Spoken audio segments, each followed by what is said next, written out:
मैंने 20,000 से ज़्यादा लोगों का फूड प्लान बना के दिया है, personalise food plan. More than 20,000 clients. इस भारत में जो बच्चा पैदा होगा उसके बॉडी पैरामीटर्स कैसे होने चाहिए, इसके लिए आज सोच रहा हूं मैं। ब्लड को प्रभावित करते हैं 5 सिस्टम्स। सो आप जो बोल रहे हो ना कि इस तरह से फूड खाओ and then you will get health, इस तरह से फूड खाओ देन यू विल गेट, ये फंडामेंटली अनसाइंटिफिक है।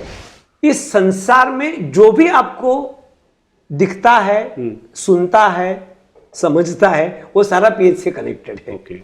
एवरीथिंग पीएच से जो कनेक्टेड नहीं है वो सिर्फ जो स्वर्गवासी होगा ना वही कनेक्टेड नहीं है। Everything is core part is pH. नमस्कार, कैसे हैं आप? उम्मीद करते हैं कि आपको हमारे एपिसोड पसंद आ रहे हैं, आप शेयर कर रहे हैं, सब्सक्राइब भी कर रहे हैं। तो चलिए, आज के हमारे बड़े आम हैं माधव जोशी। माधव मेरे मित्र भी हैं और हेल्थ कोच भी हैं मेरे। कई साल से मैं इनको जानता हूं और पिछले 30 साल से इन्होंने रिसर्च करके हमें बीमारियां क्यों होती है, हमारी सेहत क्यों बिगड़ती है, इसके स्रोत का पता लगाया इन्होंने। हमें जब वायरल इन्फेक्शन होता है तो हम इतने कमज़ोर क्यों पड़ते हैं? क्या हम खाते हैं वैसे ही हम बनते हैं? तो आइए ये सब राज उन्हीं से जान लेते हैं।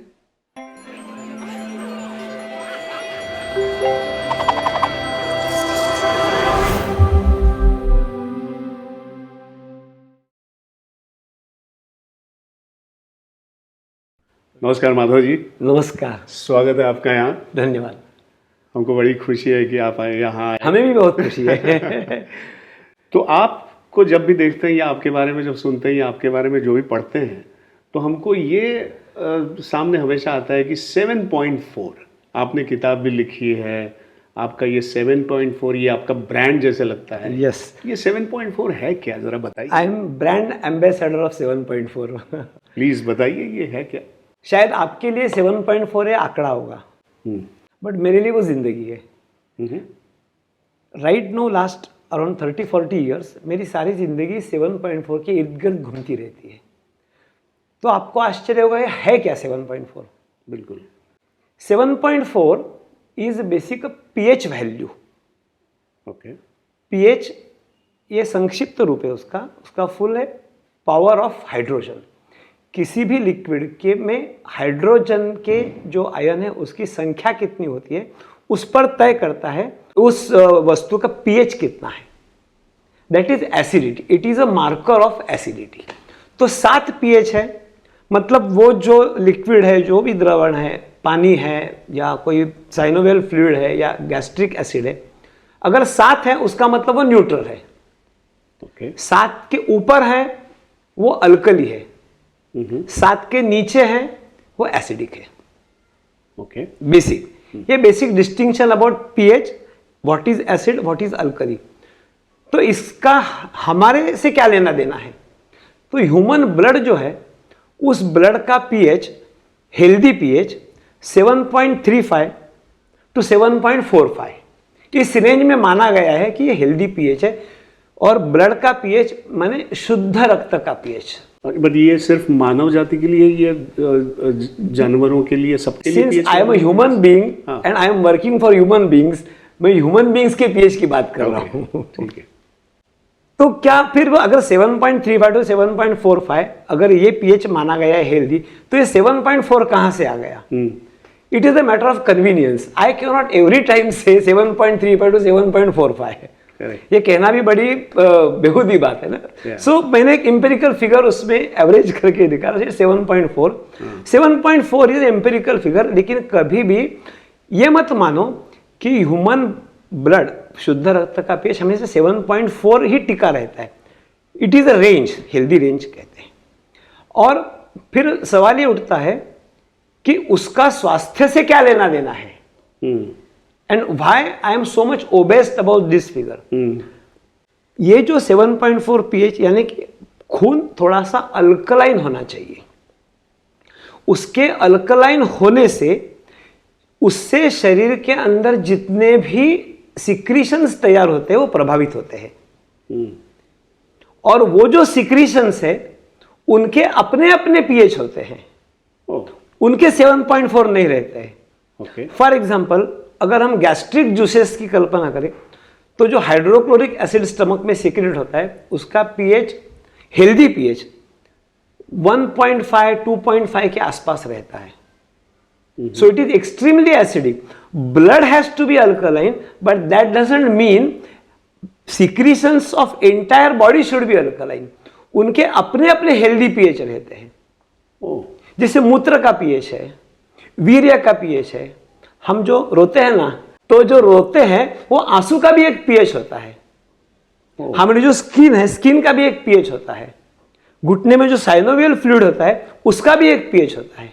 अच्छा। दिखने में वो सारे पीएच अलग अलग लगते हैं और अलग अलग होने भी चाहिए क्योंकि उनका अपना अपना एक रोल होता है। Hydrochloric acid can never be 7.4, वो अल्कली हो जाएगा, वो एसिड रहेगा ही नहीं। नॉट ओनली दैट, अगर हाइड्रोक्लोरिक एसिड का पीएच अगर 2.5 होना चाहिए to be healthy and digest properly, to kill the bacteria properly, अगर वो 2.5 का 3 भी होता है ना, तो केमिस्ट्री की लैंग्वेज में still it is acidic. But the role which is destined to that hydrochloric acid, that HCl cannot perform its duty if it pH becomes 3 और 3.5। उसमें से स्लाइट फर्क पड़ता है तो उससे ढेर सारी जो रासायनिक प्रक्रिया शरीर में घटती है वो होती नहीं है, तो उसका अंततः परिणाम अगली कड़ी होती है disease. This is one of the major cause of human illness. Normally हम जंतु, बैक्टीरिया, वायरस, एनवायरनमेंट, स्ट्रेस और बहुत सारी बातों को हम जिम्मेदार मानते हैं। वो जिम्मेदार है, मानता हूं मैं, लेकिन ये फंडामेंटल कॉज है ऐसा मेरा मानना है। अच्छा। आप किसी मेडिकल जर्नल या किसी बुक ओपन करके देखो, शायद वहां ये रेफरेंस आपको नहीं मिलेगा। तो ये पीएच लेवल, ये जो 7.4 के आसपास कभी आदमी का होता है, किसी इंसान का, किस लेवल पे और किस उम्र में, या ऐसा कुछ कभी होता है? अगर आप मेरा साक्षात्कार इंटरव्यू ले रहे हैं, इसका तात्पर्य यह है कि आपका पीएच 7.4 के आसपास है। अगर वो नहीं होता तो आप आईसीयू में होते और मुझे रुग्ण सेवक के रूप में आपकी सेवा करना पड़ता।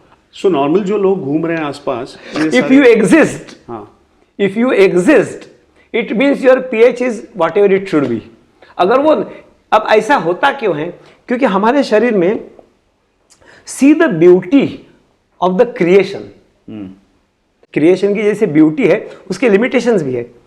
अगर ब्लड का पीएच 7.4 से जरा सा भी हिल गया, माइन्यूटेस्ट अगर उसमें डेविएशन आ गया ना, तो हमारे शरीर में 5 सिस्टम बिल्कुल तत्पर है।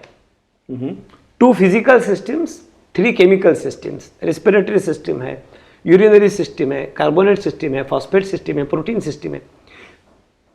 जैसे सतर्क रहते हैं ना हमारे बॉर्डर पर जवान, गार्ड्स, वैसे ये 5 गार्ड्स बिल्कुल सतर्क रहते हैं। जरा सा उसमें डेविएशन आ गया, then they come in operation और वो फिर से 7.4 के रेंज में लाके रखते हैं हमारा। ये ऑर्गेनिकली होता रहता है? It is organically, without you knowing. आपको कोई आभास भी नहीं होता है कि ये शरीर में घटता है। It is so design meticulously by nature और गॉड, जो भी आप मानते हैं। It is within fraction of, within trillionth of second, वो जो गड़बड़ हो गई है आपके ब्लड पीएच में, वो रिस्टोर किया जाता है। और उसके लिए 5 ये हमारे सेनापति जो शरीर में है, वो 24/7 दे आर एक्टिव। बट अगर वैसा है तो फिर माधव जोशी का क्या काम है? अगर 5 सेनापति मेरे काम कर रहे हैं, then I should take retirement. ये जो सेनापति या जो गार्ड्स हैं, ये सबके उसी लेवल पे काम करते हैं या अलग अलग लेवल पे अलग अलग इंसान के? नहीं, सारे एक ही दायरे में काम करते हैं। लेकिन उसका स्वास्थ्य कितना टिका हुआ है उस पर उनका पोटेंशियल और काम करने की जो क्षमता है वो डिपेंड करती है। अच्छा। लेकिन इसमें बड़ी एक लिमिटेशन है। मैंने ब्लड पीएच के साथ बाकी के सिक्रीशंस के पीएच का भी मैंने संदर्भ आपको बताया, जैसे आंसू का पीएच है।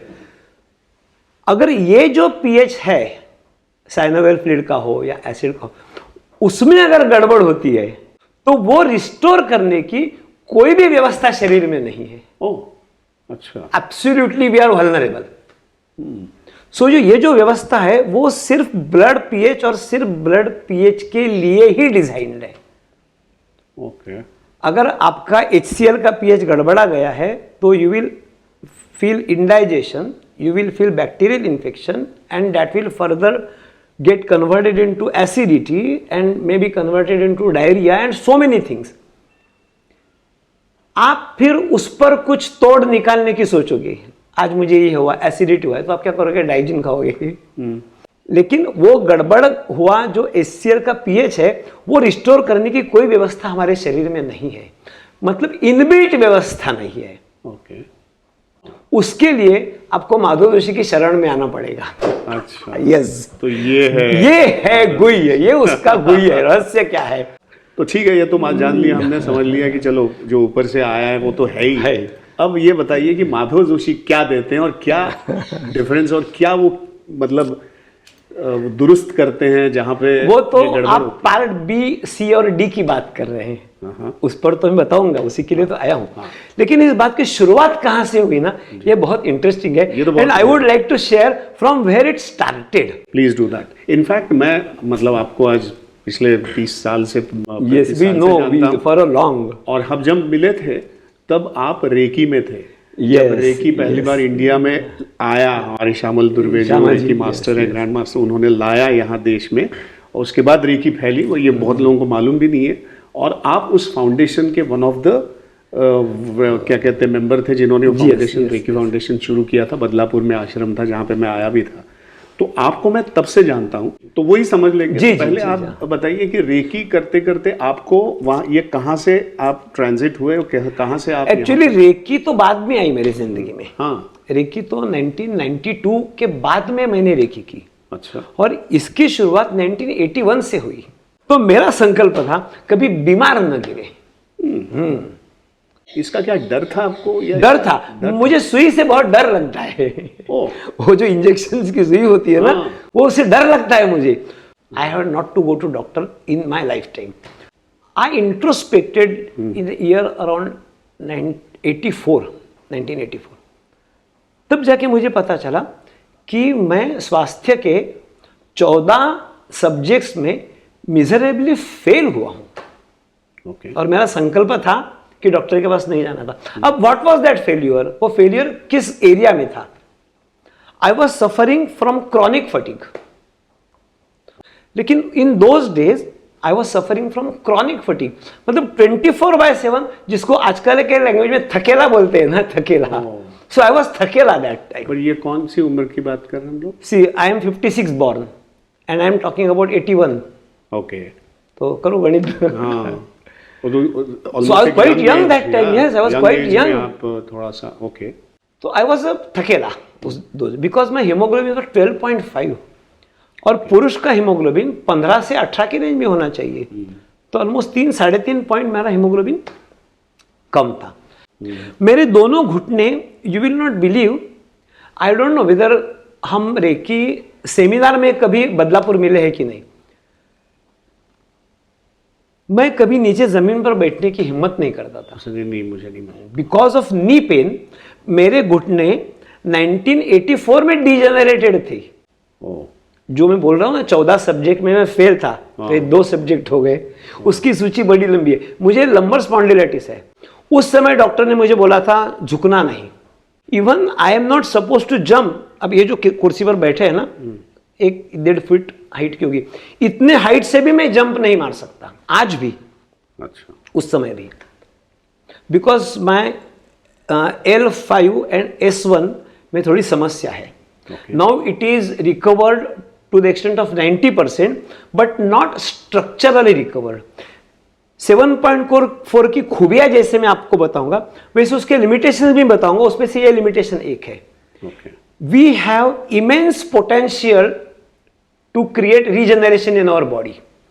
बहुत संभावना है, लेकिन वो स्ट्रक्चरली रिपेयर नहीं हो सकता है।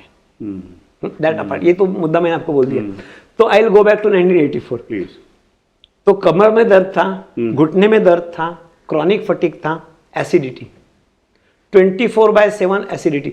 आप अगर आईडीबीआई में मैं काम करता था, मैं अगर ड्रॉवर खोलो तो डाइजिन की टैबलेट्स के थप्पी वहां रहती थी। डाइजिन लेने के बाद थोड़ा रिलीफ लगता था, यस रिलीफ लगता था, श्योर, लेकिन क्या उसका रूट कॉज एड्रेस हो रहा था? नहीं हो रहा था। वो पीएच गड़बड़ा क्यों गया? क्योंकि ब्लड का पीएच गड़बड़ा गया। ब्लड का पीएच रिस्टोर हुआ, ये रिस्टोर करने की व्यवस्था नहीं थी, वहां मेरा काम शुरू हुआ। वो व्यवस्था नहीं थी तो कौन सी ऐसी व्यवस्था है जो ब्लड पीएच को छोड़ के बाकी सारे जो पीएच है उनको रिस्टोर करे? This was the search. और वो सर्च क्यों?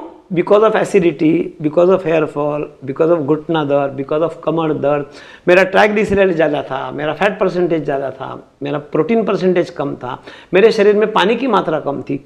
तो ये जो स्वास्थ्य के जो बेसिक फंडामेंटल पैरामीटर्स है, मैं कोई मेडिकल पैरामीटर्स की बात नहीं कर रहा हूँ, ये बिल्कुल आम और बेसिक पैरामीटर्स है, उस पर ही मैंने मार खाया। और मेरा संकल्प था कि डॉक्टर के पास नहीं जाना, and that was a shock for me. और उसमें ऐड क्या हुआ, 80, 81, 82, 83, वो उस 3-4 साल मैं रुग्ण सेवक के रूप में काम करता था। महाराष्ट्र में, मुंबई में केएम हॉस्पिटल के बाजू में एक रुग्ण सेवा समिति है, नाना पालकर रुग्ण सेवा समिति, या, और उस समिति में मैं कार्यकर्ता के रूप में काम करता था। ये रेकी आने से पहले? रेकी आने से पहले, पहले की बात है। ओके। हमारा काम क्या था, इंस्टीट्यूट से हमें फोन आता था कि फलाना फलाना हॉस्पिटल में फलाना फलाना रोगी है, उसको जाके मिलो। तो हम जाते थे, बात करते थे उनसे, जो भी बनती बात, नो मेडिकल नॉलेज, बस as a friend we used to go. 3 साल में मैंने इतने रोगी, इतने पेशेंट देखे हैं कि मेरा जो संकल्प था ना सुई की डर की वजह से हुआ, वो बिल्कुल और रीएनफोर्स होके, कॉन्क्रीट होके एकदम वो मेरा विजन बन गया कि डॉक्टर के पास जाना ही नहीं है, उसमें ही ऐड हो गया। पहले जाना नहीं था, मतलब सुई के डर के बाद बड़े डर, और बड़े डर में वो अटक गया। और देखा, अगर कोई व्यक्ति बीमार पड़ता है, हॉस्पिटल जाता है, नॉट ओनली ही सफर्स, उसके पेरेंट्स वो सफर होते हैं, उसके जो फैमिली है वो सफर होते हैं, बच्चे सफर होते हैं, फाइनेंशियली सफर होते हैं, इन एवरी रिस्पेक्ट। फिर लगा कि नहीं भाई ये गलत है, ये गलत है, इस रास्ते से हमें जाना ही नहीं है।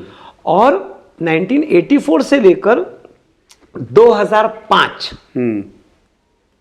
ये मेरा जर्नी है। 2005 oh yes. See what is this, can you see, ये चित्र क्या है? ये सांप सीढ़ी है, स्नेक और लैडर। जैसे हम सीढ़ी पे चढ़ते हैं और सांप आपको निकल जाता है, नीचे आ जाता है। ये मेरे बुक की पहली एडिशन है। ओके। तो जब मैंने ये एडिशन, ये 7.4 नाम, और ये अभी ये बुक की मेरी आगे की एडिशंस है, उसका कवर बदल दिया। सो ये बड़ा अच्छा पॉइंट है जो हम हमेशा, मतलब मुझे भी रिलेट होता है कि जब तक आपको लाइफ में ना एक पॉइंट आपको हिला देता है और वहां से आपका पैशन शुरू होता है, तो आप जो भी काम करते हो वो पैशनेटली फिर करते जी, है ना, बिकॉज वो आपको फिर लगाए रखता है, सस्टेन करता है, राइट, बिकॉज चैलेंजेस आते रहते हैं, बहुत सारा चीजें होती रहती है, अगेंस्ट कुछ होता रहता है, जैसा आपको भी होगा, लेकिन आपका जो पैशन है आप उसी में लगे रहते हो। तो ये बहुत मतलब हमारा ये क्या कहते हैं, इसका एक सेंट्रल पॉइंट है। पैशन रहेगा तो आप अपना काम उसको क्या कहते हैं, आप उस लगे रहो और उसमें से रिजल्ट्स आते हैं। तो प्लीज आप बताइए कि ये पैशनेटली आप करते रहे और आपको क्या क्या मिलता गया।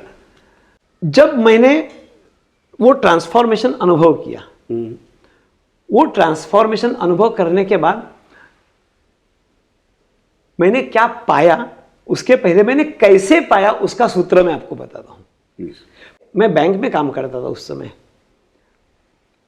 और मेरी कलीग है वृशाली करके, तो मैंने कहा मुझे मेरी स्टोरी कहनी है, okay, I want to tell my story and I want somebody to listen to that story.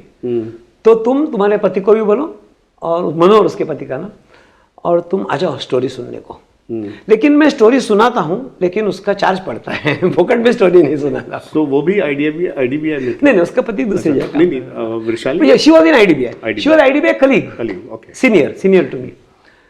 तो ऐसे मैंने 12 बंदों को मतलब 6 बंदी और 6 बंदों को मैंने एनरोल किया और मेरी कहानी सुनने के लिए मैंने ऑडियंस क्रिएट किया। तो मैंने क्या पहले पाया, सो आई वॉज सो ब्लेस्ड कि मैंने पहले 12 बंदे मुझे मिले इस काम में, जो what is my first achievement. वो अगर 12 लोग मुझे नहीं मिलते तो आज मैं नहीं होता यहाँ। सो ऐसे 12 मुझे बंदे मिले और 12 बंदों के साथ मैंने कोर्स शुरू किया। अब मैंने कहा कि भाई मुझे कुछ कहना है। मैंने उनको बोला था लेकिन मुझ पर भरोसा मत करो। नॉर्मली एक्सपेरिमेंटल वर्कशॉप, एक्सपेरिमेंटल लोग भरोसा जताने की कोशिश करते हैं ना, अरे मैं हूं ना, आप आ जाओ। लेकिन मैंने कहा था मैं नहीं हूं, तुम आ जाओ, लेकिन कोई गारंटी नहीं है। तो पहला दिन सेशन का शुरू हुआ, मैं ऐसे बैठा था। सो ये ट्रस्ट फैक्टर उनसे कहाँ से आया? मतलब वो क्योंकि वो आपको ये कुछ तो हुआ। यस यस यस, बहुत बहुत आपने क्रूशल प्रश्न पूछा। उनका कहना ये था क्योंकि उसके पहले मैं कुछ सोशल वर्क करता था, जैसे कि जो कैटरैक्ट के ऑपरेशंस जिनके होते हैं ना, गरीब लोग होते हैं, तो पुणे में एक इंस्टीट्यूट थी, नेत्र सेवा प्रतिष्ठान। तो उस समय एक ऑपरेशन का 4000 खर्चा आता था। तो वो पैसा इकट्ठा करने के लिए मैं भीख मांगता था, अरे 10 रुपया दे दो, 10 रुपया दे दो, 10 रुपया। ऐसे लोगों के पास 10-10 रुपया लेके इकट्ठा करके उस इंस्टीट्यूट को मैं भेजता था। सो दे वर नोइंग कि ये बंदा कुछ अपनी तरफ से समाज में कुछ कंट्रीब्यूट करना चाहता है। तो उतनी क्रेडिबिलिटी उनके मन में थी मेरे बारे में।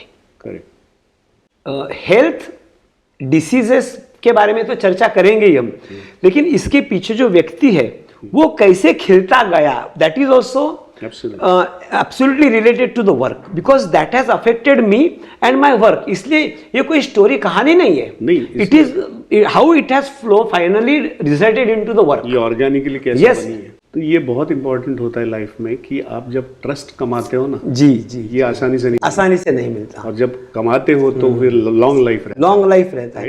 And that was my starting point. Because of this उन्होंने माना कि ये बंदा कुछ बोल रहा है ना हमको, हम 3,500 रुपया भर के जाएंगे उसका सुनने के लिए। वो आए और मैं बैठा, वो नीचे बैठे थे। 5 मिनट हो गया, हेलो, जय गुरुदेव, how are you. Session start ही नहीं हो रहा था। और उनको ये पता था कि उसको कुछ कहना है, और उनको ये भी पता था कि he doesn't know how to express मैं, और ये उनको ओके था।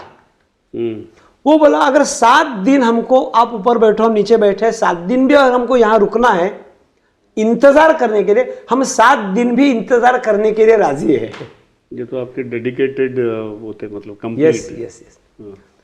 और आधा घंटा हो गया, सेशन स्टार्ट ही नहीं हो रहा था। And I was clueless, honestly I was clueless.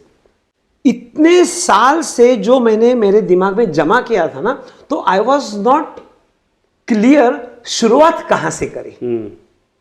फिर किसी एक बंदे ने मुझे सवाल पूछा, मैंने जवाब दिया, फिर सवाल पूछा, और 7 दिन ऐसे सवाल जवाब का सेशन चलता रहा। That was my first outburst कहूं, मैं उसको एक्सप्रेशन नहीं कहूंगा, एक्सप्रेशन तो बहुत मामूली शब्द है। किसी ने नल खोल दिया और हाँ, एक्सप्रेशन मतलब आविष्कार। ये विस्फोट था, ये आविष्कार नहीं था। 81 से लेकर जो पहला शिविर मेरा 2010 में हुआ, सो 30-35 साल, 38 साल, आज अभी 40 साल हो गए, लेकिन उस समय 28-30 साल हुए थे। 28-30 साल जो भी मैंने जमा किया था उसका विस्फोट शिविर में हुआ। फिर उसके बाद शिविर का सिलसिला चालू रहा। तो वहां से क्या निकला, मतलब वो जो भी, हाँ, वहां से क्या निकला वो भी बहुत इंपॉर्टेंट है। तो 12 लोग बैठे थे, 12 लोगों के पास अपनी अपनी कॉपी थी, तो हर व्यक्ति कुछ ना कुछ लिखता था।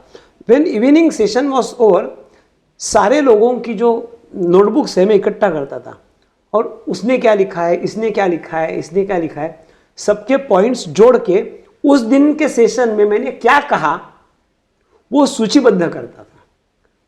और ऐसे 7 दिन में जो सूचीबद्ध हुआ, that is my base for the entire work, and I am extremely grateful for those 12। अगर वो नहीं मेरे जिंदगी में आते, तो आपने पूछा ना कि तुमने क्या पाया, तो पहले पाया मैंने वो 12 लोग पाए जिन्होंने मुझ पर विश्वास किया और मेरी बात सुनी, उनको वो शिविर बहुत अच्छा लगा। 7 दिन में उनमें ट्रांसफॉर्मेशन अनुभव हुआ। ओके। 7 दिन में। और उस शिविर की खासियत ये थी, वैसे आपने कभी किसी, मैं नाम तो नहीं लूंगा किसी इंस्टीट्यूट का, लेकिन हम बॉडी डिटॉक्स के लिए केरल जाते हैं या कोई निसर्गोपचार केंद्र रहते हैं, सेंटर्स, होलिस्टिक सेंटर्स रहते हैं, वहां जाते हैं, तो वहां का माहौल अलग होता है।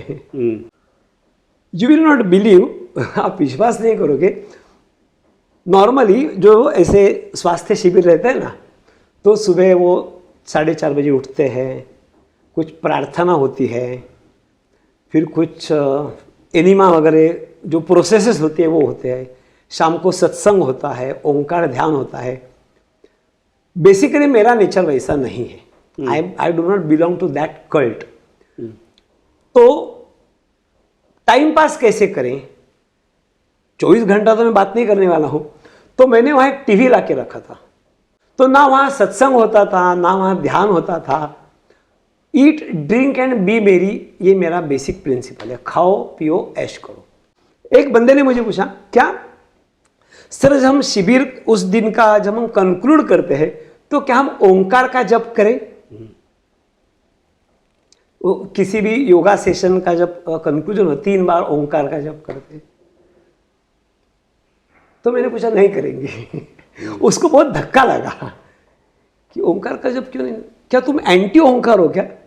मैं बोला मैं किसी से एंटी नहीं हूं, मुझे कोई प्रयोजन नहीं दिख रहा है उसका। अगर तुमको करना है तुम करो, मैं शांति से बैठूंगा, but you don't tell me to do that. During that शिविर we went out, we book tickets, Rajneeti देख के हम वापस आए। इन नो डिटॉक्सिफिकेशन शिविर, any person who is in charge of the detoxification शिविर will allow the participant to go and see the movie and come back. उस शिविर के बाद मेरा सिलसिला चालू हुआ, फिर दूसरा शिविर, फिर तीसरा शिविर, आज तक अराउंड 150 ऑफलाइन कैंप्स मैंने लिए हैं इस विषय पर। ऑफलाइन कैंप्स ये कितने साल ये पहला शिविर था 2010 और आज 2023 है। इतने सारे साल में आपने इतने, ओके। और ये तो ऑफलाइन 7 दिन के शिविर थे। और जिसको हम इंट्रोडक्शन टॉक कहते हैं, मैं परिचय देता हूं, मेरा परिचय देता हूं, काम का परिचय देता हूं। ये परिचय के ऑलमोस्ट 1000 मेरे व्याख्यान, 1000 से ऊपर व्याख्यान मेरे हुए हैं इसमें। इंडियन मेडिकल एसोसिएशन में मेरे व्याख्यान हुए हैं, आयुर्वेदिक कॉलेजेस में हुए हैं, फार्मेसी कॉलेज में हुए हैं, होम्योपैथिक जो ग्रुप्स है उनके पास हुए हैं, योगा वाले लोगों तो बहुत लोगों ने मुझे बुलाया है, नेचुरोपैथी सेंटर्स में मेरे हुए हैं, रिटायर्ड लोग, महिला ग्रुप, बच्चे, स्कूल, मतलब जो स्वास्थ्य किसको नहीं चाहिए, पुरुष है स्वास्थ्य चाहिए, यंग है स्वास्थ्य चाहिए, जग में आए में स्वास्थ्य, जो बच्चा हो, बूढ़ा हो, पुरुष हो, संत तक स्वास्थ्य चाहिए। तो सब लोग मुझे बुलाते हैं। मैं तो भी कभी मरने वाला हूं, पक्का 7.4 हूं, तो क्या मरना तो है मुझे। तो जब कोई डॉक्टर मुझे डेथ सर्टिफिकेट देने आए तो उसका कॉन्फिडेंस हिलना चाहिए कि भाई इस बंदे को मैंने डेथ सर्टिफिकेट दिया है, लेकिन क्या ये रियली मरा है, क्या दिखता तो नहीं मरा है। जलना तो सबको है, मरना है तो ऐसे मरो, ये मेरा मैसेज है। मरना तो सबको है। तो ये तो अवेयरनेस की बात हुई, ये अवेयरनेस की ही बात है। तो ये अवेयरनेस ये लोगों में देना चाहिए या ये होना चाहिए। जैसे आपने जो वर्कशॉप लिया था 12 लोगों के साथ, तो वहां से क्या निकला कि जिसको आपको लगा कि ये लोगों तक पहुंचाना जरूरी है? तो ये क्या है? मतलब आपको शायद वहां पे पता चला होगा कि हेल्थ क्या है और बीमारी क्या है। मैंने वो शिविर लिया तब मुझे हेल्थ क्या है और बीमारी क्या है उसका पता लगा था। अच्छा। लेकिन वो पता लगना वॉज थियोरेटिकल। जब तक वो किसी केस में ट्रांसलेट नहीं होता है तब तक उसका कोई वजूद नहीं है। वो मेरी कल्पना है, वो मेरी इमेजिनेशन है। मेरे लिए मैंने ट्रांसफॉर्मेशन किया, लेकिन जब तक वो ट्रांसफॉर्मेशन, जैसे लेबोरेटरी में एक्सपेरिमेंट होता है, वो एक्सपेरिमेंट रिपीटेबल होना चाहिए। साइंस का सूत्र क्या है? वो एक्सपीरियंस रिपीटेबल होना चाहिए। अगर मैंने एसिडिटी पर इस तरह से काम किया तो मैंने दूसरे बंदे पर भी एसिडिटी को इस तरह से काम किया, तो क्या उसको रिलीफ मिला। तो वो जो 12 लोग थे, वो 12 लोगों ने 6 महीने तक खुद पर काम किया। मैंने दिए हुए सूत्रों के अनुसार उन्होंने ट्रांसफॉर्मेशन अनुभव किया। उसके बाद उन्होंने दूसरे से शेयर किया और वो दूसरा, तीसरा, चौथा, फिर वो मेरे पास आना शुरू हो गए। कैसे how you are looking different from what you were. ये जब मैसेज तुम्हारे थ्रू दूसरे लोगों को जाएगा और वो लोग मेरा फोन नंबर पूछेंगे, तब तुम मेरा फोन नंबर उनको देना। मैं जाके कोई एडवर्टीजमेंट नहीं करूंगा। सारे लोग डर गए, उन पर रिस्पॉन्सिबिलिटी डाली मैंने। तो सर ऐसा मत करो, कुछ और करो। फिर मैंने और एक शिविर लिया 10 लोगों का। So I am grateful to those 12 और उसके बाद में 10 जुड़ गए। आपको आश्चर्य होगा, आज तक मैंने 20,000 से ज्यादा लोगों का फूड प्लान बना के दिया है, personalise food plan, more than 20,000 clients. उसमें से 20,000 माइनस 22, सिर्फ ये 22 लोगों को मैंने कहा कि बाकी सब इन लोगों ने, हाँ, बाकी को 20,000 माइनस 22 जो भी आंकड़ा बचता है, वो सारे लोग reference reference reference reference reference इस तरह से मेरे तक तो पहुंचे। ये जो मैं this is what I have achieved. No, so ये सबसे बड़ी बात है कि आपने वो एक्सपीरियंशियल लेवल पे किया है। और क्योंकि आज जब भी आप मैं ज्ञान देते हो ना, तो ज्ञान से नहीं होता है जब तक आपको अनुभव नहीं। एग्जैक्टली, आपने you have hit the bull's eye. या knowledge can be debated, experience can not be debated. ये तो मैं भी जानता हूँ, हाँ, कि मैं खुद भी कर रहा हूँ। Yes, because you also experienced. जब मैंने कहा कि भाई ये मेरा सूत्र है, देखो how my fundamental principle turn against मी। मैंने क्या कहा था कि हमारे शरीर में पीएच रिस्टोर करने के लिए 5 सिस्टम्स है। सही बात है, करेक्ट। ये टेक्निकली साउंड है, साइंटिफिकली करेक्ट है, इसका आधार मैंने लिया। लेकिन the same statement turn against मी। हाँ, बिकॉज संसार में तो सब तरह सोचने वाले लोग होते हैं। तो जो हार्ड कोर साइंस को बिलीव करते हैं, तो ऐसे कुछ बंदे मुझे मिले। सर आप जो कह रहे हैं ना, यही मुद्दा आपके अगेंस्ट जाता है। अगर ब्लड का पीएच गड़बड़ होने के बाद अपने शरीर में सिस्टम्स है, तो उसकी वजह से व्याधि का निर्माण होता नहीं है या होना नहीं चाहिए, ये उनका तर्क था। क्योंकि इट इज रिस्टोर्ड। करेक्ट। अगर वो रिस्टोर नहीं होता है तो आपका हम मानते हैं। तो this my fundamental argument, many people try to turn against me. तुम जो तर्क दे रहे हो, वो तर्क अगर हम उल्टी दिशा से देखेंगे तो when it is restored and you are alive, that means this is not the cause of disease, जो आप फंडामेंटल कॉज मानते हैं। अगर मुझे अनुभव नहीं होता, अगर मेरे क्लाइंट्स को अनुभव नहीं होता, तो मुझे उनके सामने झुकना पड़ता। यस, लॉजिकली काउंटर कर रहे हैं वो, करेक्ट, और लॉजिकली भी करेक्ट है। लेकिन लॉजिकली करेक्ट है और एक्सपीरियंशियली अगर डिफरेंट है, सो I will say go bye experience and don't go by logic. Logically you may disprove me, but अंततः अगर तुम्हारी एसिडिटी मिट जाती है, उसका मतलब है I may be wrong logically, but practically I am correct. Experiential, इसलिए मैं एक्सपीरियंस पर जोर देता हूं। इन्वेंशंस भी एक्सपीरियंस से हुए हैं, क्योंकि लॉज तो वैसे भी रहे हैं, मतलब वो रहे, लेकिन जिस आदमी ने उसको एक्सपीरियंस किया है ना, उसको, तो लॉजिक अपनी जगह, तो लॉजिक डिबेट चलने दो ना। आई एम नॉट अगेंस्ट डिबेट। और दूसरी बात, जो मेरा आर्ग्यूमेंट का दूसरा हिस्सा है कि बाकी के जो पीएच है, उनका कहना है, साइंटिफिक है, मैं ज्यादा डिटेल में नहीं कहूंगा, ध्यान से सुनो। फूड से हम ब्लड पीएच को प्रभावित नहीं करते हैं। ओके। ब्लड को प्रभावित करते हैं 5 सिस्टम्स। सो आप जो बोल रहे हो ना कि इस तरह से फूड खाओ and then you will get health, इस तरह से फूड खाओ देन यू विल गेट, ये फंडामेंटली अनसाइंटिफिक है। मतलब कुछ लोग तो मुझे फ्रॉड बोलने तक उतर आए हैं, आप फ्रॉड हो। और दूसरा एक उनका फेवरेट एडजेक्टिव था मेरे लिए, स्यूडो साइंस। आप आधार तो साइंस का ले रहे हो और आप जंप कर रहे हो साइंस के बियॉन्ड। तो ये स्यूडो साइंस है, ये फ्रॉड है, फलाना है, ढमका है। चलो मैं तुम्हारी बात मानता हूं कि मैं फ्रॉड हूं, मैं मानता हूं कि अनसाइंटिफिक है, मैं मानता हूं ये सूडो साइंस है, आपकी सारी बातें मैं मानता हूं, बस एक बार मेरा काम मान लीजिए, आप मैं जो कह रहा हूं उतना करके देखो, and then you come for debate. जो लोग डिबेट को आते थे वो करने के बाद जब अनुभव करते थे तो वो सारा डिबेट बुसुक हो जाता था, कुछ नहीं होता था, there is no debate thereafter. See the experience overtakes logic. Maybe at logical level, I may be struggling with putting my point across the table. Maybe I am not able to do that, perhaps.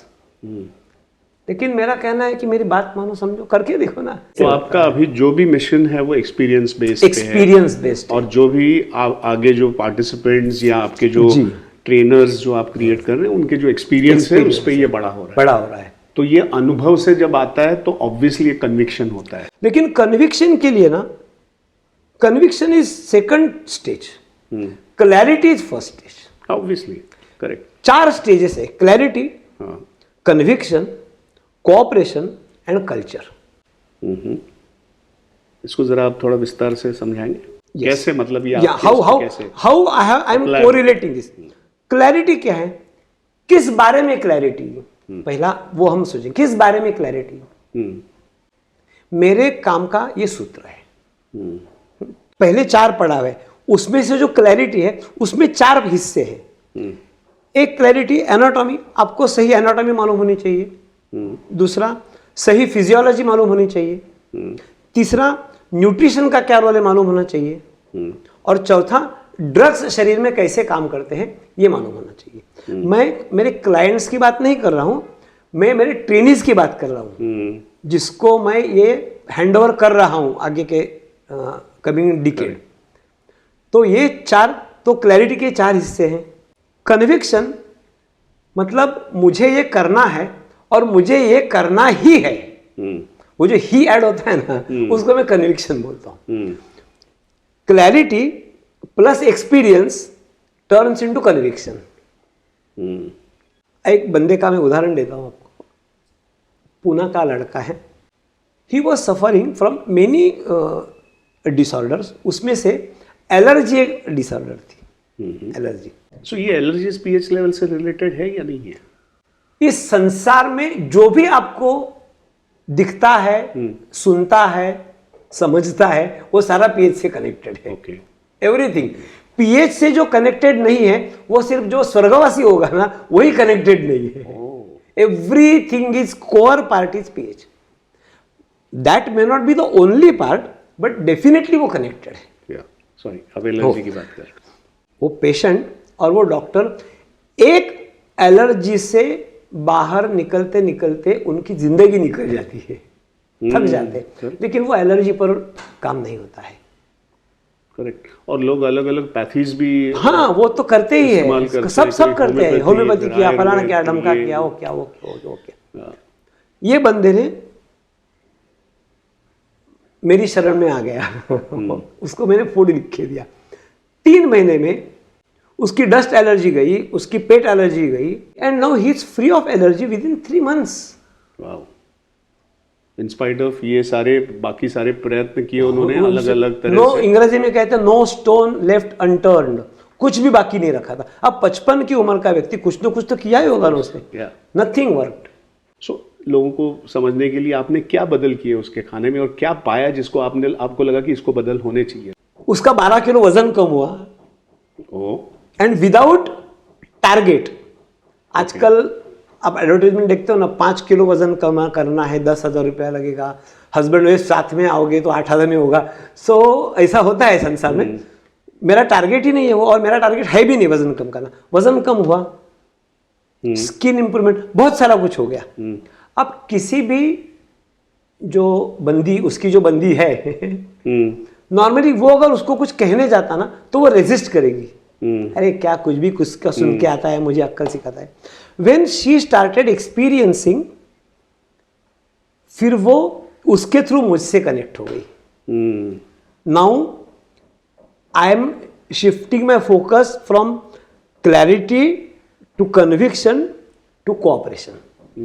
जो बंदी पहले उसको cooperate नहीं करती थी, when she started experiencing transformation in that person, वो cooperate करने लगी।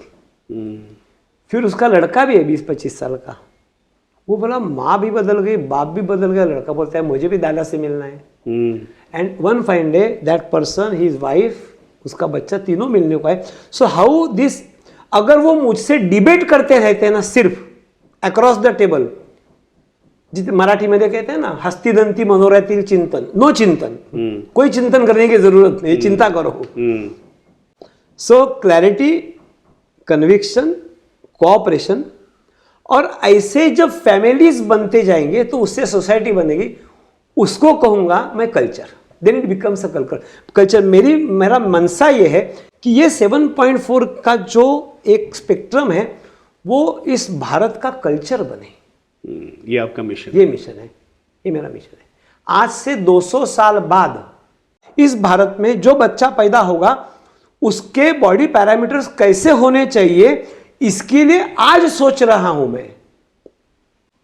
तो आप स्वास्थ्य के एरिया में यस, लोगों को, मेरा जो 7.4 है is my mission, is my vision, और मेरा है कि इसके आधार पर मुझे 200 साल बाद में सोच रहा हूं कि क्या होना चाहिए, और वो अगर होना चाहिए तो आज मुझे क्या करना है।